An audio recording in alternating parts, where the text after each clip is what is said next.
प्रभु यीशु मसीह के नाम से जय मसीह कहता हूँ। और आज इस समय मुझे मिला और परमेश्वर ने मुझे दिया कि मैं आप लोगों के साथ परमेश्वर का वचन को मैं बांट सकूं और उसे पढ़कर मैं मनन कर सकूं, ताकि परमेश्वर आपको वचन के द्वारा बोल और बातें करे। चलिए आइए हम सब मिल के इस वचन को सुनते हैं और समझने की हम पूरी कोशिश करेंगे। परमेश्वर का वचन जब हम उत्पत्ति में जब हम देखते हैं, परमेश्वर ने आदि में परमेश्वर ने आकाश और पृथ्वी की सृष्टि की। वचन इस प्रकार से कहता है उत्पत्ति 1:1 में। और उसके बाद जब हम पढ़ते हैं दूसरा पद में, पृथ्वी बेडौल और सुनसान पड़ी थी और गहरे जल के ऊपर अंधियारा था तथा परमेश्वर का आत्मा जल के ऊपर मंडराता था। मेरे प्रियो में वचन से मैं ये आपको बताना चाहता हूँ, हमारे जीवन में भी एक अंधेला है और एक बेडौल सुनसान पड़ी हुई जगह हो सकती है और होना चाहिए, क्योंकि परमेश्वर ऐसे जगह पे वो विराजमान होता है, ऐसी जगह पर वो उपस्थित होता है जहां उसे एक खाली और बेडौल की जगह चाहिए। अगर वो जगह है, मान लेते हम किसी रेंट हाउस लेते हैं, तो उस रेंट हाउस खाली होना चाहिए, ना कि कोई उस परिवार में रहे। और जब कोई परिवार उस घर पे रहेगा तो वो उस जगह पे नहीं आ सकता। क्यों? क्योंकि वो जगह पहले से ही खाली भरा पड़ा है। मेरे प्रिय, मैं आपको ये बताना चाहता हूँ, अगर आज हमारे दिल में, हमारे मन में, परमेश्वर का वचन कहता है कि तुम्हारा हृदय मेरा मंदिर है। अगर आज हमारा हृदय खाली नहीं है, परमेश्वर के लिए भरा पड़ा है दुनिया की गंदगियों से, मैं बताना चाहता हूँ परमेश्वर आपके जीवन में नहीं आ सकता।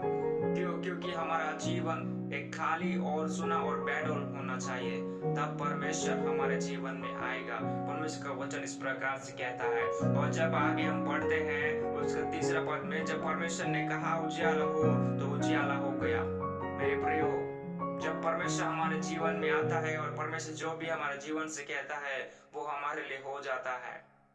हो सकता है हमारे जीवन में एक आशीष का जरूरत हो, ब्लेसिंग्स का जरूरत हो, आत्मिक और शारीरिक और संसारिक तरीके से परमेश्वर हमें आशीष देना चाहता है, लेकिन हमारा जीवन खाली और बेडौल नहीं है। हमारा मन इधर उधर भटकने वाला मन है, हमारा मन इधर उधर काम करने वाला मन है। लेकिन मैं आपको बताना चाहता हूँ, आज की सुबह परमेश्वर आपसे ये बातें कर रहा है कि आज हम एक खाली मन के साथ परमेश्वर के पास जाए, न कि भरा हुआ मन। हमारे जीवन में काफी सारी परेशानी होगी, काफी सारी दुख और तकलीफ होगी, लेकिन परमेश्वर का वचन कहता है तुम मेरे पास आओ, अपनी चिंताओं को छोड़ो और मेरे पास आओ, मेरे ऊपर डाल दो सारी चिंताओं को। मैं बताना चाहता हूँ परमेश्वर आज आपसे बातें कर रहा है उत्पत्ति 1:1-2-3 से। मेरे प्रियो, ये वचन सिर्फ एक पढ़ने ही के लिए नहीं, बल्कि हमारे जीवन मनन करने के लिए भी है।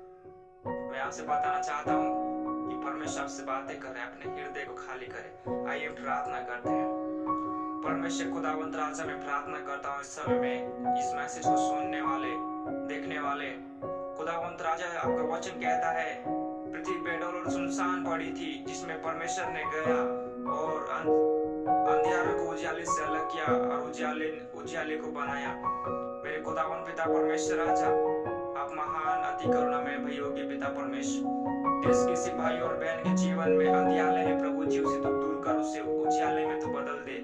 मेरे खुदावन पिता परमेश्वर, हमारे मन को तो शांत कर और एकत्रित कर मेरे खुदा प्रभु जी। खुदावन पिता परमेश्वर राजा, हम आपसे दुआ करते हैं, हम आपसे विनती करते हैं, हमारे मन को तो खाली कर और तू हमारे हृदय में तू वास कर मेरे पिता प्रभु से। हम धन्यवाद, तूने हमारी प्रार्थना को सुना, मैं धन्यवाद करता हूँ। सारी प्रार्थना और विषय आकर तुम समर्पित करते हैं खुदा यीशु के नाम में।